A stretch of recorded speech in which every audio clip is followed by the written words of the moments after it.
আহক আজি এটা হণ্টেড কাহিনী শুনাওঁ। ভাৱেই ভক্তি আৰু ভয়ে ভূত। এতিয়া সঁচানে মিছা মই নাজানো, কৈছোঁ শুনি ভাল পাব। কাহিনীটো হৈছে দীপিকাৰ ভাগৰ। দীপিকাৰ ঘৰত দীপিকা থাকে, দীপিকাৰ হাজবেণ্ড আৰু দীপিকাৰ ছোৱালীজনী। দীপিকাহঁতৰ ঘৰৰ পিছফালে মানে বাৰীত সদায় এজনী মেকুৰী চিঞৰি থাকে, কেইদিনমানৰ পৰা মানে চিঞৰিবলৈ লৈছে। তাৰপিছত দীপিকাৰ জীয়েকে সদায় মেকুৰীজনী খেদেগে, তাইও সৰু ছোৱালী।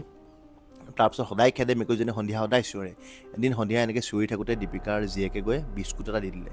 সেইদিনাৰ পৰা সন্ধিয়া মেকুৰীজনী সদায়হে বিস্কুটটো খাই গুচি যায়। সন্ধিয়া চিঞৰি আহি দীপিকাৰ জীয়েকে বিস্কুট দিয়ে, মেকুৰীজনী গুচি যায়। এদিন তেনেকৈ বিস্কুট দিবলৈ গ'ল, তাৰপিছত ছোৱালীজনী বহুত দেৰি হোৱা নাই। দীপিকাহঁতে চালেগৈ ছোৱালীজনী নাই, গোটেইখন বিচাৰি ফুৰিছে, নাই। লাষ্টত বাৰীৰ পিছফালে হেনো তাই বেহুচ হৈ পৰি আছে।